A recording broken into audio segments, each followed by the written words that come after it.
Kami datang kembali sekali lagi kepadamu pada pagi hari ini. Kami mohon supaya Engkau sendiri yang berbicara kepada tiap kami. Roh-Mu yang kudus Tuhan yang melawat kami masing-masing. Dan Engkau menolong hamba-Mu dalam menyampaikan kebenaran. Supaya Engkau sendiri yang memberikan kekuatan dalam kelemahannya. Engkau yang memberikan apa yang Tuhan mau untuk disampaikan. Roh-Mu lah ya Tuhan yang sungguh-sungguh juga menguatkan dia. Berkati kami semua Bapa, dalam nama Yesus kami berdoa. Amin. Silahkan duduk. Udah capek duduk ya, tapi disuruh duduk lagi. Ya, baik. Mari kita pada hari kebangkitan ini, ya karena Jumat Agung baru hari Jumat kan gitu ya. Sabtu ini hari kebangkitan. Kita akan belajar firman Tuhan dari 1 Korintus pasal 15. Saya hanya mengambil 4 ayat saja, ayat 16 sampai ayat yang ke-20. 1 Korintus 15, ayat yang ke-16 sampai ayat 20. Karena ini singkat, mari kita membacanya bersama-sama. 1, 2, ya. Sebab jika benar orang mati tidak dibangkitkan, maka Kristus juga tidak dibangkitkan. Dan jika Kristus tidak dibangkitkan, maka sia-sialah kepercayaan kamu dan kamu masih hidup dalam dosamu. Demikianlah binasa juga orang-orang yang mati dalam Kristus. Jikalau kita hanya dalam hidup ini saja menaruh pengharapan pada Kristus, maka kita adalah orang-orang yang paling malang dari segala manusia. Tetapi yang benar ialah bahwa Kristus telah dibangkitkan dari antara orang mati sebagai yang sulung dari orang-orang yang telah meninggal. Ya, sampai sedemikian jauh ya pembacaan firman Tuhan. Saya bingung buat temanya. Apakah temanya what if gitu ya? Bagaimana jika Tuhan Yesus tidak dibangkitkan, atau temanya dia benar-benar bangkit? Kalian pilih yang mana? Ini disuruh jemaat buat tema ya. Ya, oke. Di sini ada suara dia benar-benar bangkit. Oke, itu aja kita buat temanya. Dia benar-benar bangkit. Iya. Baik. Saudara-saudara, tiap ciptaan Tuhan punya karakteristik tersendiri. Ciri-ciri khas tersendiri. Cuman tadi yang bersaksi itu perlu diluruskan. Masa katanya semua yang di Taman Eden untuk siapa? Iya kan ikut makan pohon, makan buah pohon. Dia kan ikut apa? Minum air, ya kan? Iya, dia ikut diberkati loh.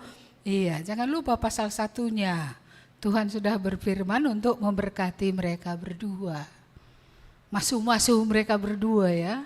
Iya, dan Tuhan berfirman beranak cuculah dan bertambah banyak. Iya, penuhilah bumi. Tapi taklukkanlah isinya itu sama Adam. Enggak, sama kedua-duanya. Jadi itu pasal 1 dan 2 kitab Kejadian itu bukan berturut-turutan, bukan.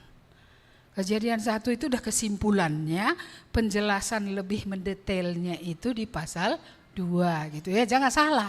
Jangan ini apa namanya? Kemudian enggak, itu penjelasan untuk pasal 1, keterangan lebih jauh. Orang pasal 1 sudah diberkati kok mereka berdua. Pasal 2 baru diciptakan, diambil tulang rusuk. Jadi itu bukan sequence gitu ya. Berturut ini dulu baru ini enggak. Pasal 1 itu kesimpulan keseluruhannya, pasal 2 penjelasan tambahan yang Tuhan berikan kepada Musa pada waktu itu dan kepada kita tentu pada hari ini. Jadi tiap tadi ciptaan punya karakteristik tersendiri hewan punya tubuhnya sendiri, burung punya tubuhnya sendiri gitu ya. Manusia juga punya tubuhnya sendiri. Iya, dan itu semua berbeda-beda. Jangan nanti tubuh kita kayak tubuh burung gitu ya, enggak. Beda itu tubuh burung dengan tubuh ayam yang kita makan ya, beda ya.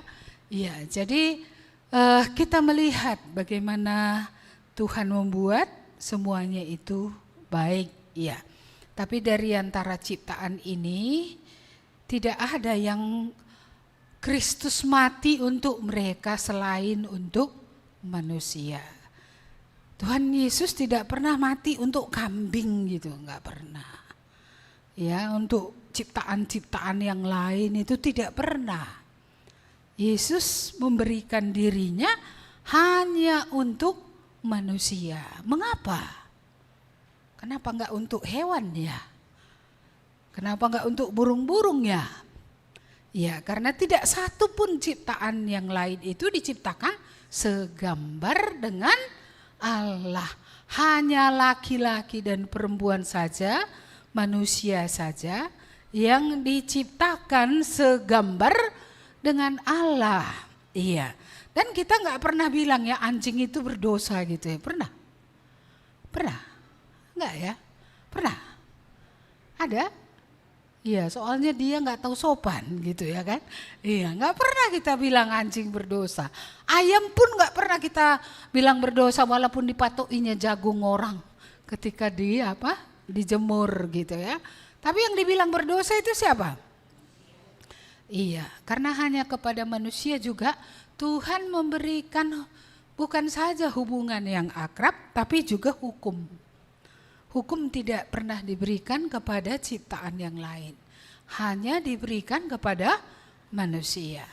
Iya, keluar dari hukum yang diberikan Allah, itulah yang namanya pelanggaran ya. Itulah yang namanya dosa. Iya.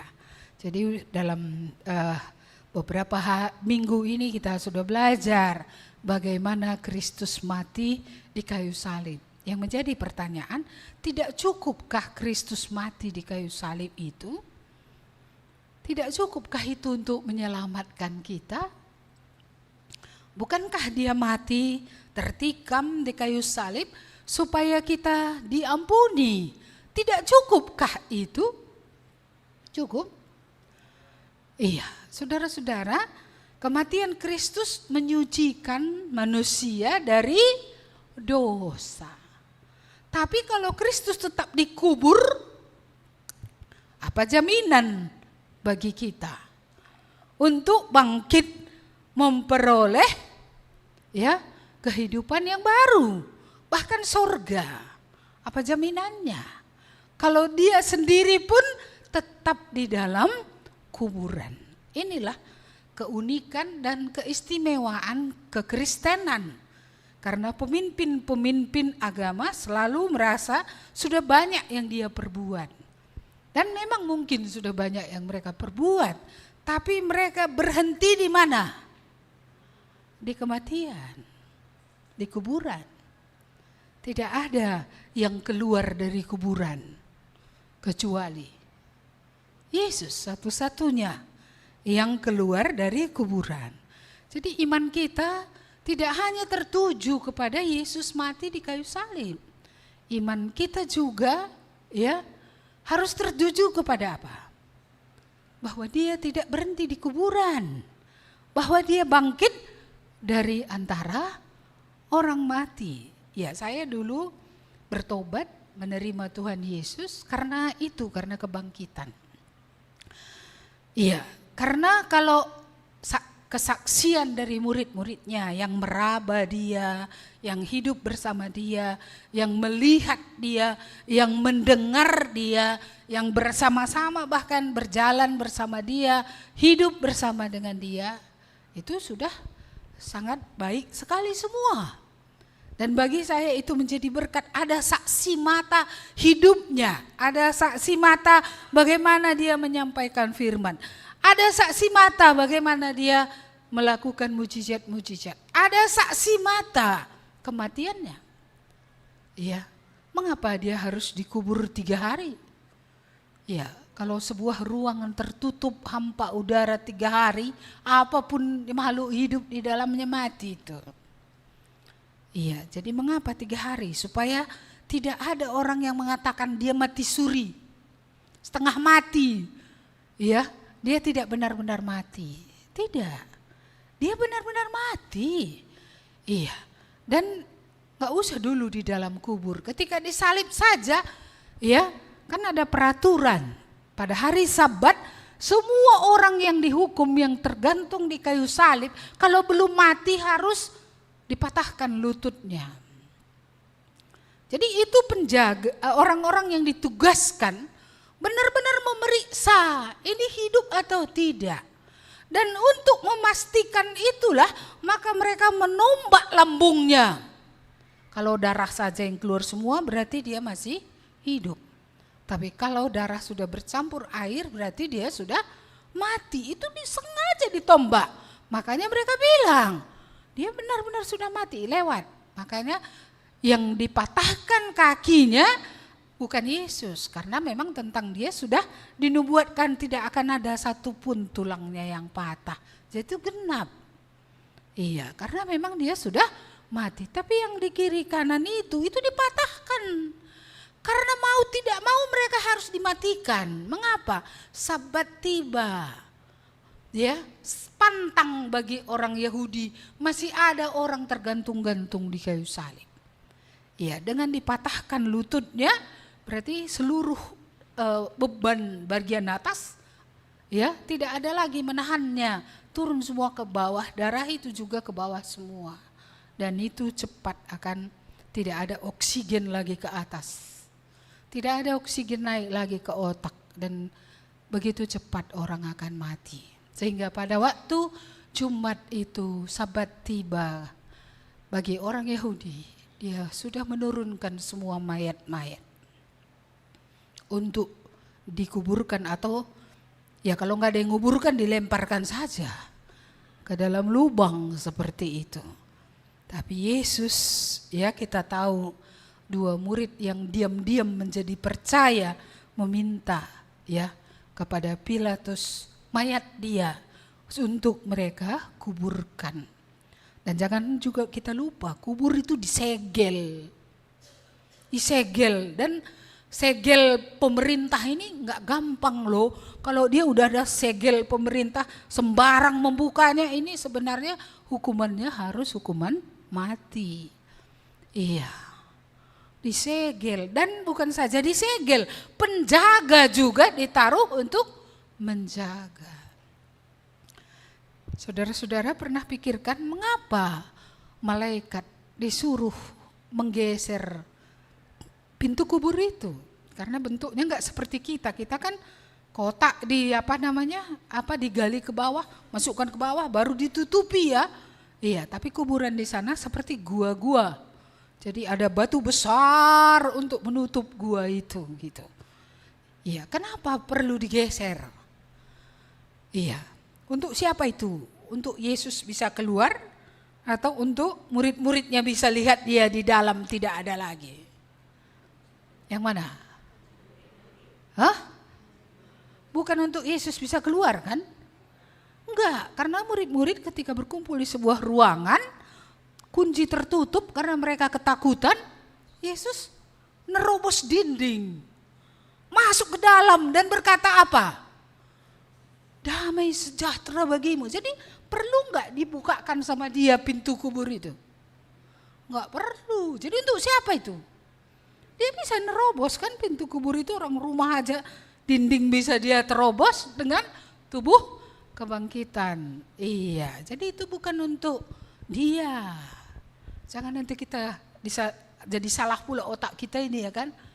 Ya harus dibantu supaya kuburnya terbuka. Kata siapa? Tanpa dibuka dia bisa keluar kok. Iya, jadi itu untuk siapa? Untuk murid-muridnya. Iya, supaya murid-muridnya bisa lihat dia benar-benar tidak ada lagi di sana. Dia benar-benar telah bangkit. Menurut saudara Yesus bangkit atau enggak ya? Coba sekarang yang ada hadir di sini, saudara percaya Yesus bangkit atau tidak? Atau saudara percaya mayatnya dicuri? Iya, yang herannya yang mengatakan mayatnya dicuri itu rupanya sogok sudah ada juga zaman dulu ya kan? Iya. Logikanya kalau benar dia mayatnya dicuri, leher penjaga itu kayak mana? Hah? Lehernya kayak mana? Putus. Harus matinya penjaga itu. Kenapa penjaga itu hidup? Inilah konspirasi yang ada sehingga orang-orang mengatakan, oh dia diculik murid-muridnya. Mayatnya kok diculik ya? Apa sih? Diambil oleh murid-muridnya. Kalau manusia hidup yang kidnap ya, diculik. Kalau orang yang sudah mati, diambillah. Iya, dan berita itu tersebar sehingga Yesus perlu menampakkan diri berulang kali selama 40 hari itu. Dia menampakkan diri bukan saja kepada murid-muridnya, tetapi juga di sini dikatakan pada ayat berapa itu ya, kepada 500 saudara. Di mana itu ya? Ayat yang ke-6 pasal 15 itu. Sesudah itu ia menampakkan diri kepada lebih dari 500 saudara sekaligus. Kebanyakan dari mereka masih hidup, bukan sampai tahun 2024 maksudnya ya, tapi sampai firman ini dituliskan. Tetapi beberapa diantaranya telah meninggal. Jadi saksi mata kebangkitan Yesus bukan murid yang 11 di luar Judas, karena Judas sudah gantung diri, sudah mati. 11 orang dan berulang kali. Ada waktu pernah ketika ya di jalan ke Emmaus itu kepada 2 orang, pernah juga hanya kepada beberapa murid saja. Dan di ruangan itu ada juga wanita-wanita ikut di situ. Ya, bahkan di tepi danau Tiberias dia sudah manggang ikan. Ketika mereka kembali melaut, rupanya bisa juga orang kembali ke profesinya yang lama ya. Padahal Yesus bilang, tunggulah aku di Galilea. Ya, sampai akan kuberikan kepadamu kuasa. Tapi mereka kemana? Ke danau. Ngapain? Nangkap ikan lagi. Dan waktu itu Yesus sudah memasak, ya, sudah memanggang ikan. Iya, dan mereka tidak dapat ikan. Lalu dia bilang lagi seperti di masa lalu, tebarkanlah jalamu, tebar, banyak dapat ikan, ya kan? Baru mereka sadar lagi. Siapa yang ngomong itu? Tuhan Yesus, ya. Dan mereka ya berusaha mendayung perahu ke darat. Ya, tapi seperti biasa, Petrus kan orangnya apa ya? Cepet-cepet gitu. Jadi kayak mana? Oh, masuk dia ke dalam air, berenang dia. Untuk apa? Untuk menemui Yesus. Dan Yesus bilang, makanlah. Itu ya penampakan Yesus sesudah kebangkitan. Iya. Disitulah dia bertanya kepada Petrus yang pernah menyangkal dia 3 kali. Apakah engkau mengasihi aku lebih daripada semua? Petrus bilang, ya Tuhan, aku mengasihi engkau. Ditanya kedua kali, dia makin sedih. Karena dia teringat bagaimana dia menyangkal Yesus. Ditanya ketiga kali, saya rasa dia sudah tunduk saja. Iya, tapi saya salut lihat Tuhan Yesus, orang yang pernah menyangkal dia 3 kali. Masih bisa, bukan saja diampuni, dipercayai. Maka dikatakan, gembalakanlah domba-dombaku. Kalau engkau sudah insaf, sadarkanlah saudara-saudaramu yang lain. Iya, jadi ini bagian nats yang kita baca. Apa yang terjadi jika Yesus tidak bangkit? Kenyataannya tadi dia benar-benar bangkit. Tapi ini seperti feedback ke belakang. Seandainya dia tidak bangkit, what will happen, apa yang akan terjadi. Mari lihat ayat 16. Sebab jika benar orang mati tidak dibangkitkan, maka Kristus juga tidak dibangkitkan. Dan jika Kristus tidak dibangkitkan, maka sia-sialah kepercayaan kamu. Jadi sia-sialah orang pergi ya memberitakan Injil. Bahkan karena Injil orang mati di tanah Batak, makan orang. Karena dimakan orang Batak, ya kan? Sia-sialah pergi kemana? Ke Irian Jaya. Karena Irian Jaya juga dulu masih makan orang. Dia juga memakan, dia membunuh penginjil-penginjil yang datang ke sana. Iya, sia-sialah orang-orang menjadi percaya. Jadi sepertinya kalau kita renungkan ini, berarti kebangkitan ini sangat penting. Bukan kematiannya saja yang penting. Kebangkitannya penting sekali. Karena kalau dia tidak bangkit, ya maka sia-sia. Kenapa sia-sia? Karena berakhir di kuburan, berakhir di kematian. Upah dosa adalah kematian. Kematian sangat menakutkan bagi semua orang. Tidak ada orang yang bisa lepas dari kematian. Kematian itu tidak terelakkan, momok. Makanya kalau Kristus tidak bangkit, orang-orang akan mati, takut mati. Siapa kamu di sini pernah takut mati? Kurasa rata-rata pernah takut mati ya. Kayak mana nanti ini kalau mati? Kayak mana nanti di dalam kubur? Sesak atau enggak? Kan gitu ya kan? Iya. Jadi kalau enggak ada kebangkitan, maut tetap di situ, kematian tetap di situ. Berarti sia-sialah, percaya juga sia-sia. Karena toh berakhirnya tetap di maut. Berakhirnya tetap di kematian. Kematian tetap pada ya upah dosa yang adalah maut itu. Jadi sangat penting kita beriman pada Yesus mati, tapi juga beriman pada Yesus bangkit dari antara orang mati. Yang kedua, dan kamu masih hidup dalam dosamu. Loh, kan tadi Yesus sudah mati untuk mengampuni dosa. Bagaimana orang masih terus hidup dalam dosa kalau Yesus mati? Karena kalau Yesus tidak bangkit dari kematian, tidak ada kehidupan yang baru. Kematian Yesus membuat dosa diampuni. Ibarat rumah sudah disapu bersih. Tapi rumah itu tidak ada isinya. Kebangkitan itu ibaratnya seperti itu, membuat hidup yang sudah bersih tadi bisa diisi dengan hidup yang baru. Maka perlu kuasa kebangkitan Yesus itu bekerja di tengah kita, menghasilkan suatu hidup yang baru. Menghasilkan suatu hidup yang baru, yang berbeda dari hidup yang lama. Hidup yang baru inilah hidup yang penuh pengharapan. Hidup yang baru ini adalah hidup yang kualitasnya berbeda. Karena hidup yang baru ini adalah hidup kebangkitan Yesus sendiri. Hidup yang baru ini adalah hidup yang berasal dari Allah.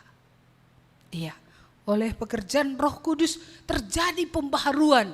Jadi tanpa kebangkitan gak ada regenerasi, gak ada kelahiran kembali. Tidak ada suatu perubahan, ya. Bagaimana hati yang keras menjadi lembut, gak bisa. Ya, bahwa gak ada hati yang sanggup ya melakukan apa yang Tuhan katakan. Jadi kebangkitan Yesus membuat orang mengalami pembaharuan sedemikian sehingga apa yang tidak mungkin itu mungkin. Dulu menjalankan Taurat aja gak mungkin, Tapi hari ini setiap orang yang sudah lahir baru, setiap orang yang memiliki roh Allah, Tuhan beri kekuatan untuk melakukan firman Tuhan. Jadi tidak hidup lagi di dalam dosa. Ya, karena hidup kebangkitan adalah hidup yang baru, hidup yang mengalahkan dosa, hidup yang mengalahkan iblis, hidup yang mengalahkan dunia, hidup yang mengalahkan daging.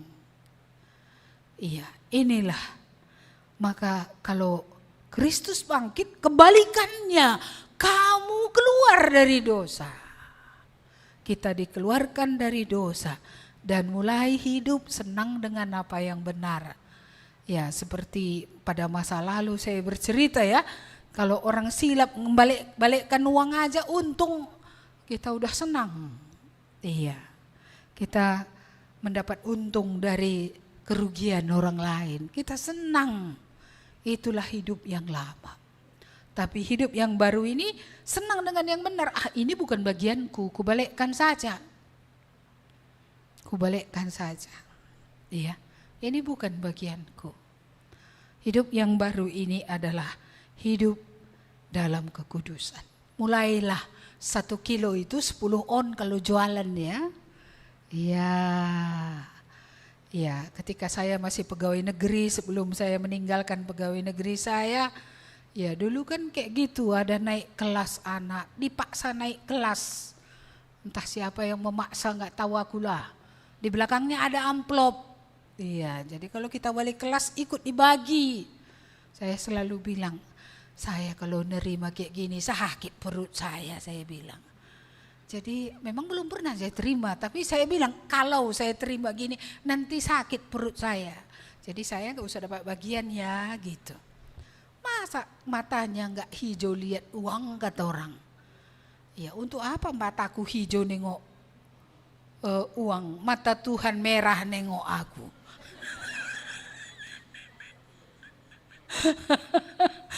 Iya mata Tuhan merah, RKY gitu kan. Ngapain ini gitu. Iya.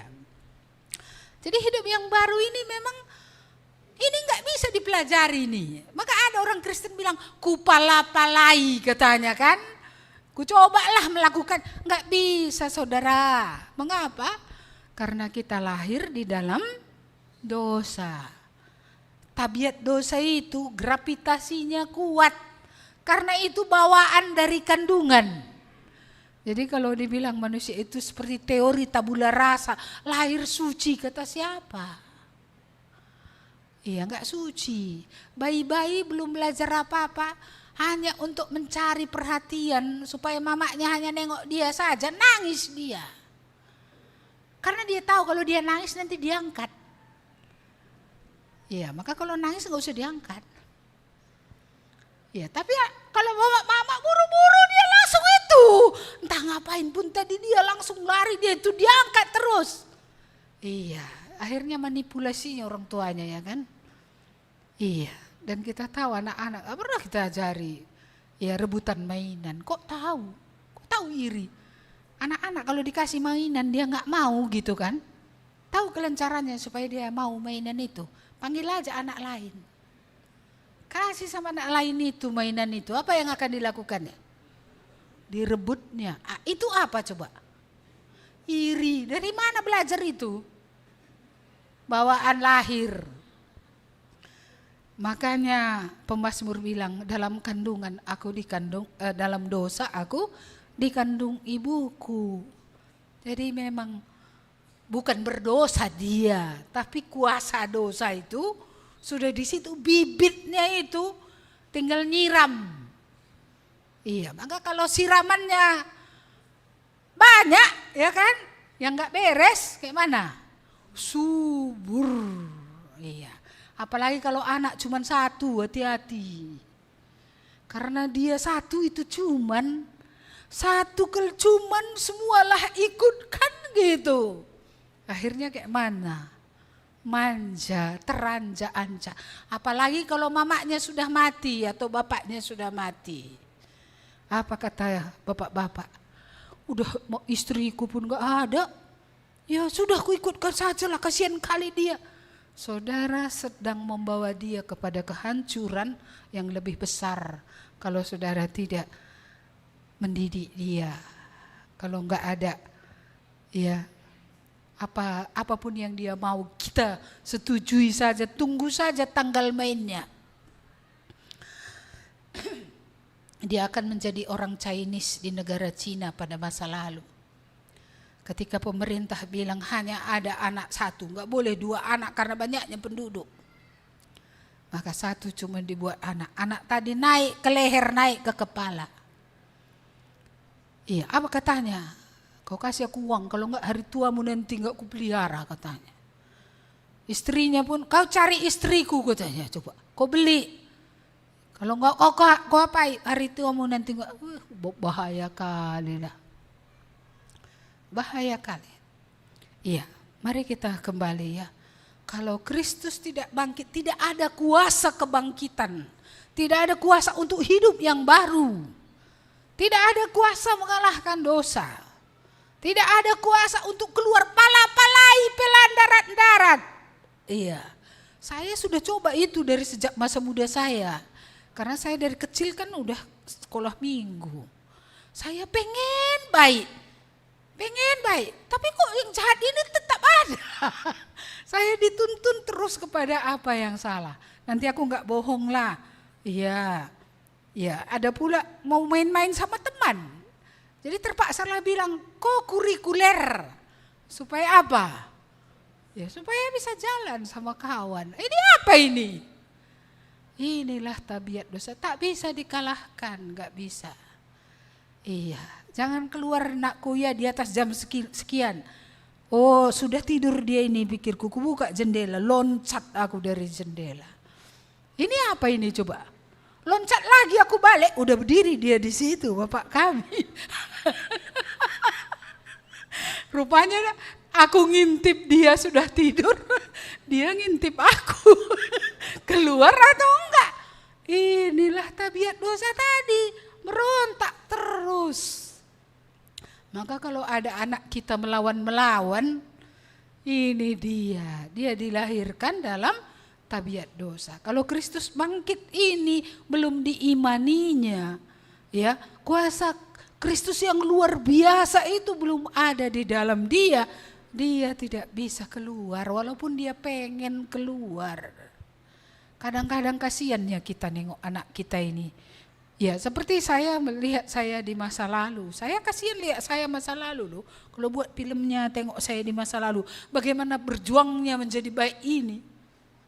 Karena saya ingin kali jadi baik. Saya pikir dulu kalau baik saya masuk surga. Makanya saya berjuang kali, pengen kali aku ke surga itu. Udah hidup di bumi ini menderita, ke surga lah aku. Tapi aku mau ke surga dengan jalanku sendiri, caraku sendiri. Berjuang aku loh, tapi tidak bisa juga. Kalau udah ada kawan bilang, nanti jumpa di luar kita ya, katanya lompat jendela. Iya, ngeri ya saya. Kalian enggak kayak saya jeleknya ya. Masa lalu saya sangat jelek. Benarlah kata firman Tuhan ini, kalau Kristus tidak bangkit, maka kita tidak bisa keluar dari dosa. Jadi kalau kamu pengen keluar dari pornografi, nggak bisa keluar. Karena kuasa kebangkitan Kristus itu belum kamu imani dan belum kamu alami dalam hidupmu. Jadi itu terus ditarik, nggak bisa keluar. Hanya kuasa kebangkitan Kristus yang bisa melepaskan kita. Yang ketiga, demikianlah binasa juga orang-orang yang mati dalam Kristus. Jadi orang yang sudah duluan itu dulu percaya dia kepada Kristus, mereka juga akan ikut binasa kalau tidak ada kebangkitan. Iya, jadi ini kalau tidak ada kebangkitan, Abraham binasa, kayak mana itu ya? Nuh akan binasa, kayak mana itu ya? Daud akan binasa, semua orang percaya pada zaman yang lalu akan binasa kalau tidak ada kebangkitan. Jadi pentingkah kebangkitan? Sangat penting. Kebangkitan inilah jaminan orang-orang yang percaya tidak binasa. Mengapa? Karena dengan kematian Yesus dia sudah menyelesaikan dosa. Tapi dengan kebangkitannya dia menyelesaikan musuh yang paling hebat, yaitu maut. Kebangkitannya mengalahkan kematian. Sehingga kematian tidak punya sengat. Kalau dulu maut itu menakutkan, semua orang gir-gir ya, takut mati. Nah, tapi akhirnya maut itu menjadi ejekan. Hei maut, di mana sengatmu? Ya kan, jadi ejekan. Mengapa? Karena maut itu telah dikalahkan. Dengan kebangkitan Yesus, maut sudah keok, kematian sudah keok. Ya, oleh karena itu, ya, bagi kita orang percaya yang sudah percaya, kematian bukan lagi menakutkan, enggak lagi, karena sudah keok. Iya, karena bagi orang percaya seperti yang Rasul Paulus katakan dalam kitab Filipi, mati itu untung. Mati itu untung. Mengapa untung? Karena pindah menetap bersama dengan Tuhan. Apa jaminannya? Yesus yang sudah mengalahkan maut. Iya. Ini sangat hebat ini. Maut itu sudah kalah. Selama ini apa yang bisa dikalahkan ya? Semua bisa dikalahkan kecuali maut. Iya. Kalau ekonomi bisa saja ada jalan keluar lagi. Mungkin suatu saat nanti enggak ada lagi. Iya. Apalagi penyakit. Ya.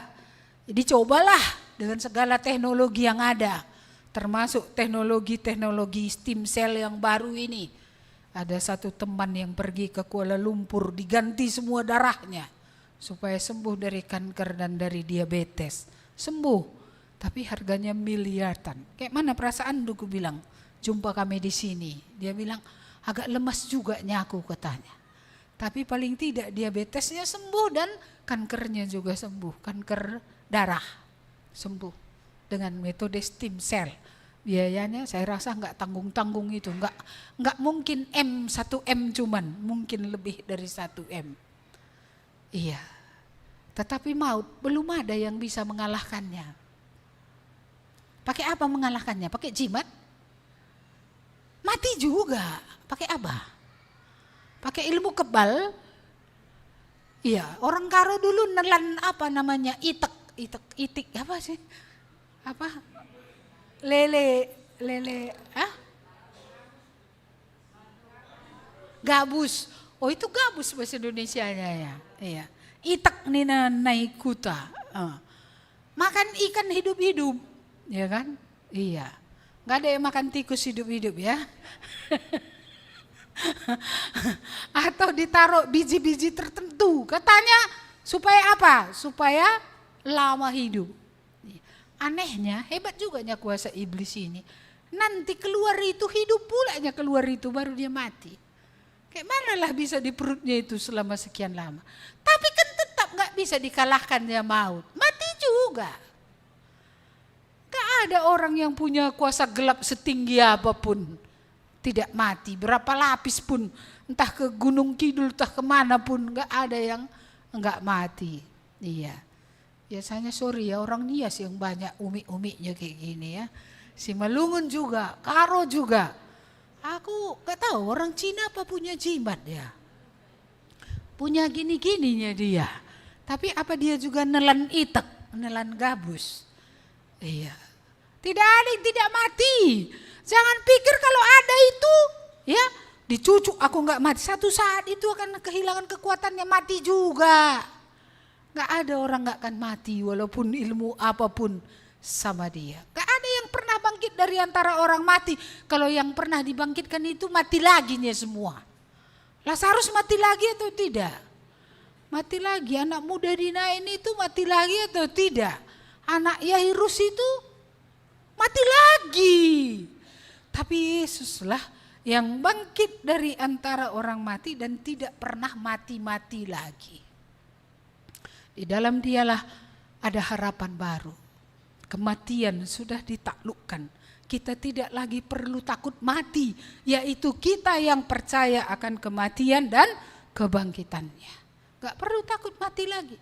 Mati udah tua atau muda gak masalah, pindah untuk menetap bersama Tuhan. Mati bisa senyum, kenapa tidak? Kenapa mati itu harus, kenapa harus gitu? Iya, kalau dosa sudah diampuni, Yesus sudah bangkit dari antara orang mati, senyum saja mati. Tuhan, aku di sini, jemputlah aku. Apalagi ngingat pula kan Yohanes 14 itu, apa katanya? Aku pergi menyediakan tempat bagimu. Aku akan datang sekali lagi untuk membawa kamu ke tempat di mana aku berada. Yang jemput Tuhan Yesus kok. Iya, yang jemput, yang mengasihi kita, yang memberikan nyawanya untuk kita. Yang jemput itu, yang mati ganti kita. Kenapa takut? Masih ada sini takut mati? Bertobat. Itu pasti karena belum bertobat itu maka takut seperti itu. Iya, Yesus berkuasa mengampuni dosa dengan kematiannya. Tapi dia juga mengisi hidup kita. Dengan kebangkitan itu kita diberi hidup yang baru. Itulah sebabnya lanai bo sigel-gele. Gak sama lagi dengan yang dulu. Jangan lagi ada lagunya, aku masih seperti yang dulu. Itu belum bertobat. Ini aku berubah, gitu lagunya ya. Sungguh ku berubah. Sejak kapan? Sejak menerima Yesus. Yesus yang mana? Yang mati, yang bangkit dari antara orang. Iya, jadi Yesus menjadi jaminan. Tidak lagi binasa orang yang percaya. Tidak lagi tadi dihukum. Iya, tidak lagi.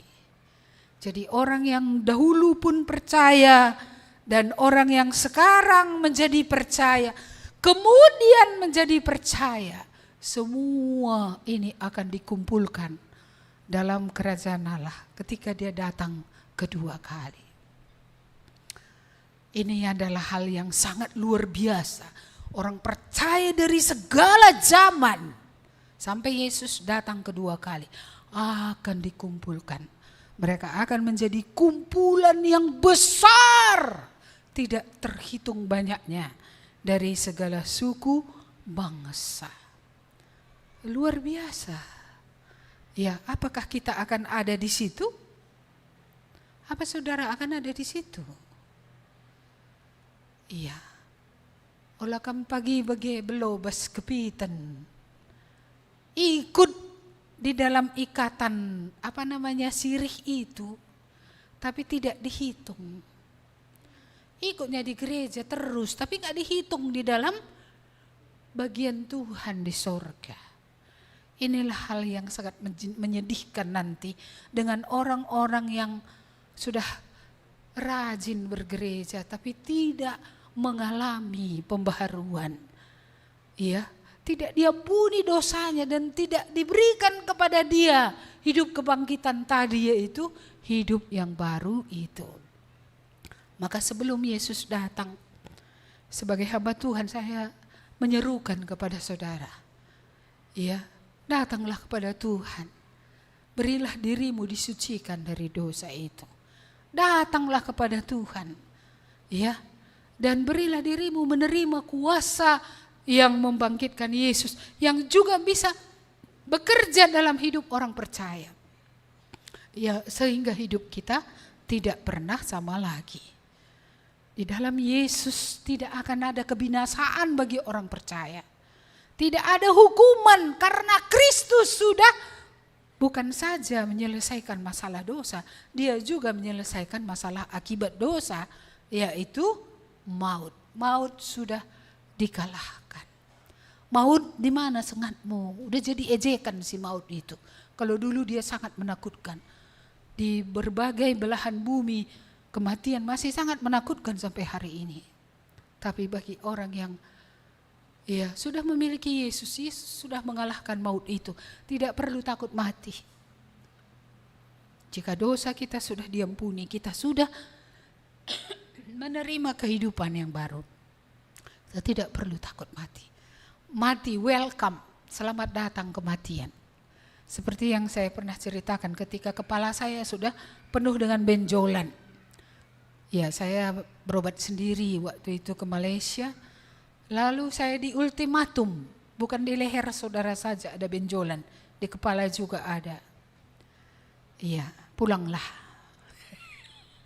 Kemana pulang? Pulang kampung. Saya senyum saja. Kenapa? Iya, saya ingat Filipi 1 ayat 21 itu, mati adalah untung, tapi hidup memberi buah. Paulus bilang, gak tahu aku apa mau kupilih katanya. Karena kalau pindah bersama Tuhan kan enak. Iya kan? Tapi hidup di dunia masih perlu untuk apa? Ya untuk orang lain, supaya orang lain bisa diselamatkan. Jadi yang mana lebih baik mati sebenarnya, bukan lebih baik hidup. Iya, karena ketika orang percaya mati di dalam Tuhan, dia berbahagia. Dia akan pindah menetap bersama Tuhan selama-lamanya. Iya, mana lebih baik? Lebih baik itu. Tapi mana lebih perlu? Lebih perlu juga kalau adalah misalnya lewat hidup kita, anak kita, extended family, ya keluarga besar, atau tetangga kita, atau orang-orang lain yang ditemukan di jalan hidup kita, bisa berbagi Yesus. Iya, itu perlu. Jadi kalau hidup melakukan yang perlu ini. Kalau mati pindah senang. Iya, bersama-sama Tuhan selamanya. Terakhir, waktunya sudah habis, saya minta maaf. Tadi kelamaan juga yang bersaksi.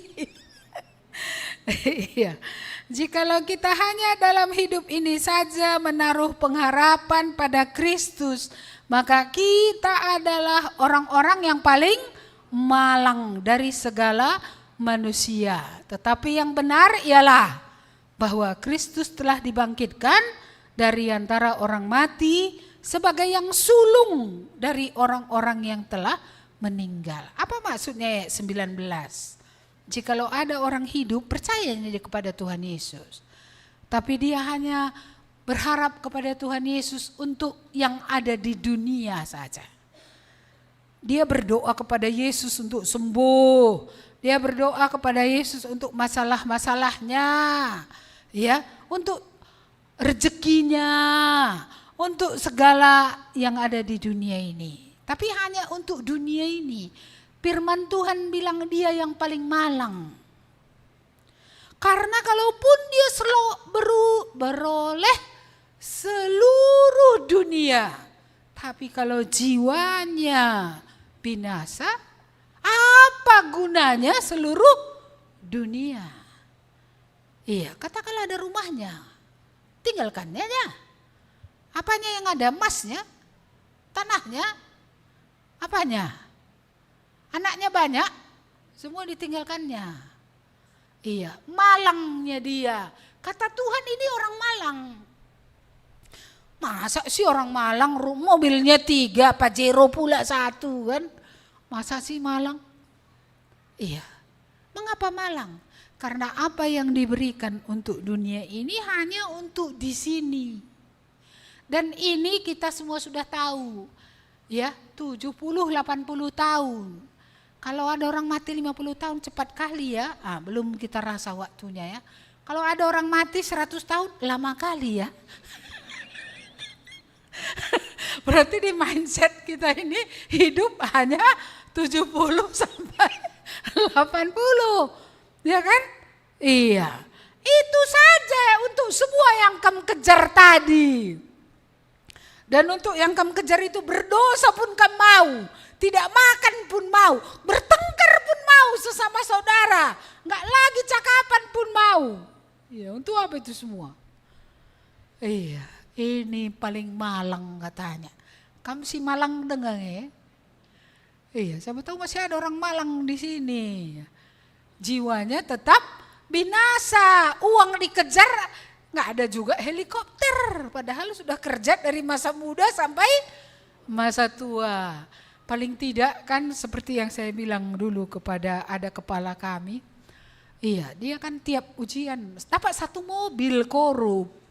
Iya, kok dari mimbar pula ini ya, tapi nggak apa-apa lah, nggak saya sebut namanya. Ya seperti itu. Jadi ini. Jadi ibu jadi kepala sekolah saja. Memang umur saya sudah bisa menjadi kepala sekolah dengan masa kerja saya. Enak loh Bu, gitu. Iya ya, Pak cuma mobil segitu, aku bilang iya. Dipikirnya kan aku semangat lah ini kan. Iya, jadi aku bilang terlalu sedikit Pak, kalau setelah itu Bapak dibakar. Dia bilang sama saya, katanya, awas katanya gitu. Mengapa? Ya karena saya bilang gitu, terlalu rugi lah hanya untuk mobil masuk neraka, untuk dibanggang. Aduh, iya rugi. Iya kalau satu helikopter pun masih rugi. Satu apa baru gak rugi? Firman Tuhan bilang kalau seluruh dunia pun masih rugi katanya. Kalau jiwamu binasa. Kalau gitu gak usah lagi kita kerja. Iya kan harus kita bekerja. Tapi jangan uang menjadi segala-galanya. Tuhan harus segala-galanya. Kalau dikasih pun kita berkat banyak. Jangan lengket pada pemberian. Lengket sama siapa? Sama pemberinya lah. Sama Tuhan lah. Kalau udah Tuhan bilang kasihkan. Mana lagi mau dikasih? Tuhan itu kaya, gereja itu kaya, gak usah bayar 10-an.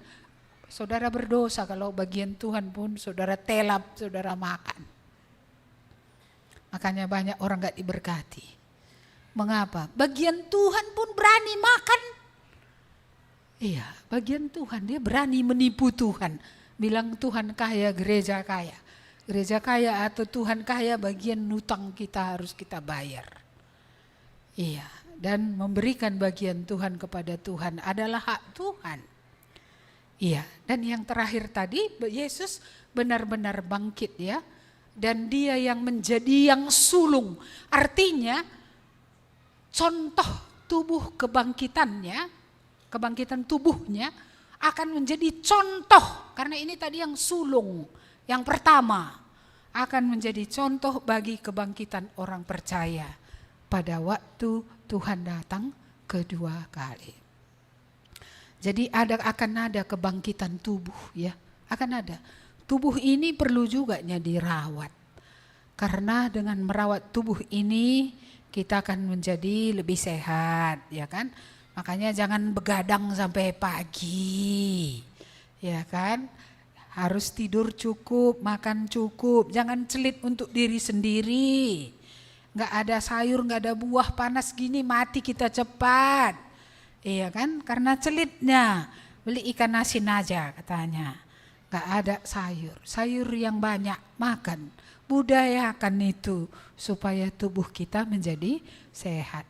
Tapi kalaupun ini sehat dan bisa berguna sekarang, puji Tuhan.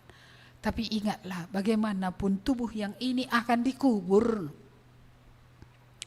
Tapi sama seperti Yesus tadi yang tidak lagi mengalami kematian, dia bangkit dalam tubuh kebangkitan.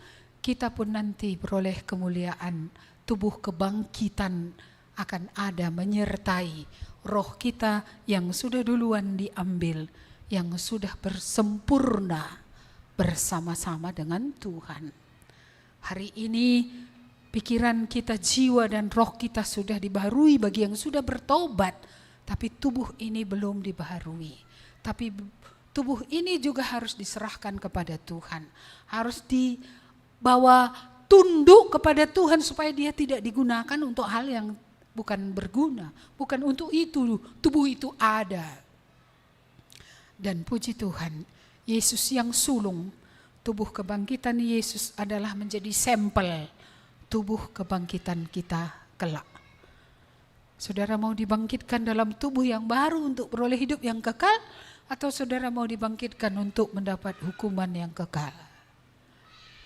Pikirkan, kalau terusnya dosa, terusnya benci, terus tidak mengampuni, ke neraka, enggak mungkin ke surga. Ingat perumpamaan orang yang berhutang itu, banyak hutangnya. Tuan itu raja mengatakan hutangmu lunas. Datang dia, tariknya leher orang. Karena hutang itu, orang itu berhutang kepada dia.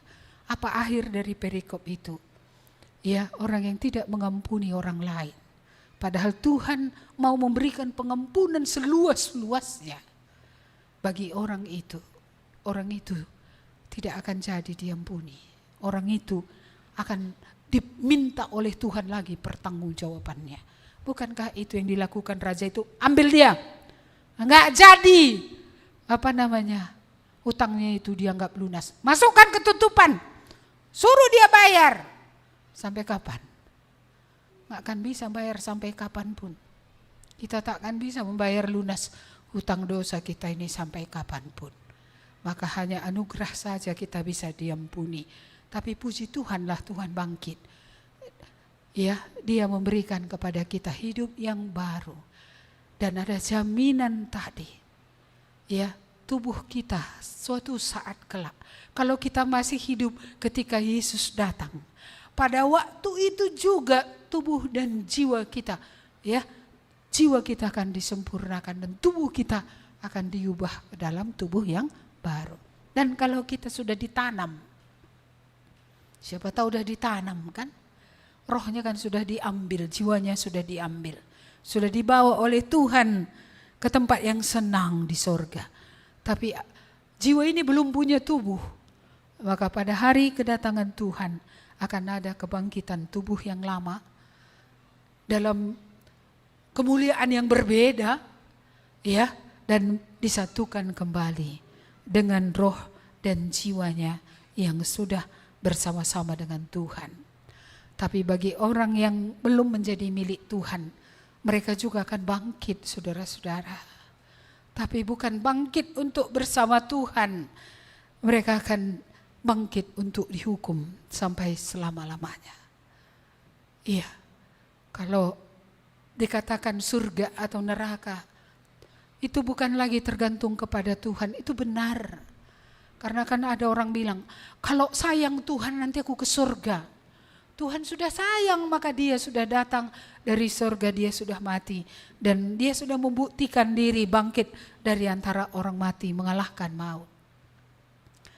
Jadi bukan lagi terserah kepada Tuhan. Sekarang kita yang harus memilih. Kita mau hidup di dalam Tuhan, dibangkitkan di dalam Tuhan, atau kita hidup di dalam dosa, dibangkitkan di dalam dosa, dan akan beroleh hukuman selama-lamanya. Hari ini adalah hari anugerah, saudara masih bisa bertobat, saudara masih bisa datang kepada Tuhan. Mari kita berdoa. Terima kasih Tuhan atas firman-Mu. Ngeri sekali apa yang akan terjadi jika Kristus tidak bangkit dari antara orang mati. Tidak ada kebangkitan. Semua orang akan berakhir di kuburan. Dan iman akan menjadi sia-sia. Orang tetap akan hidup dalam dosa di dunia. Orang akan menjadi binasa. Orang akan menjadi orang yang paling malang karena hanya hidup untuk dunia ini saja. Tapi kami bersyukur bahwa Engkau bangkit ya Tuhan. Sehingga iman kami tidak sia-sia. Mempercayai Yesus dengan sepenuh hati kami. Yesus yang mati untuk menebus kami dari dosa. Yesus yang bangkit untuk memberikan kami hidup yang baru. Sungguh itu tidak sia-sia. Karena Engkau tidak berakhir di kuburan. Engkau benar-benar bangkit. Ada banyak saksi mata kebangkitan. Dan hidup kami adalah saksi mata juga kebangkitan Tuhan. Karena kami diubahkan menjadi ciptaan baru. Karena hidup kami yang lama telah berlalu. Hidup yang baru sudah datang. Ada jaminan. Karena maut telah Yesus kalahkan. Kami pun yang akan mati secara jasmani. Kami tidak akan lagi di bawah hukuman. Ada jaminan kematian mendatangkan kebahagiaan bagi kami yang di dalam Yesus. Bahkan kami akan pindah menetap bersama-sama dengan Tuhan. Kami tidak binasa lagi. Kami tidak di bawah hukuman lagi. Sungguh luar biasa ya Tuhan firman-Mu mengingatkan kami lagi akan kebangkitan tubuh. Yaitu kebangkitan seperti kebangkitan tubuh Yesus. Seperti itulah kami nantinya yang percaya itu. Kami tidak tahu seperti apa itu Tuhan. Tapi yang kami tahu tubuh kebangkitan yang akan datang tidak ada lagi sakit. Tidak ada lagi penderitaan, tidak ada lagi air mata. Engkau akan memberikan tubuh yang baru kepada tiap-tiap orang percaya untuk boleh hidup di hadapan-Mu. Sekalipun kepada orang tidak percaya juga diberi tubuh yang baru, tetapi mereka akan binasa selama-lamanya. Kiranya Roh-Mu bekerja di tengah kami supaya kalau masih ada dari antara yang hadir ini gak yakin dia kemana dia setelah kematian. Atau sekarang pun gak ada keyakinannya apa yang akan terjadi bagi hidupnya pada masa yang akan datang. Kami berdoa supaya Roh Tuhan bekerja akan meyakinkan supaya lahir iman bahwa Yesus benar-benar bangkit dan berkuasa mengampuni semua dosa setiap orang yang datang padanya. Dan Yesus telah bangkit dari antara orang mati, memberikan hidup yang baru, hidup yang berbeda dari hidup di dalam daging. Mari Tuhan, berkatilah kami semua. Sebentar kami akan pulang dari ibadah ini. Biarlah firman-Mu mengiang-ngiang di dalam hati kami. Dan biar tiap-tiap kami boleh mengambil keputusan untuk percaya bahwa Yesus benar-benar telah mati untuk mengampuni dosa kami. Dan Yesus benar-benar bangkit mengalahkan maut, menjadi jaminan akan hidup baru dan hidup kekal di sorga. Terpujilah Engkau, ya Allah kami. Jemaat pulanglah, terimalah berkat Tuhan. Kasih setia dari Allah Bapa, keselamatan yang pasti di dalam Yesus Kristus, serta penyertaan Roh Kudus menyertai saudara-saudara hari ini seterusnya sampai Maranatha Yesus datang kembali. Amin. Kepada Allah beri puji. Kepada Allah beri puji.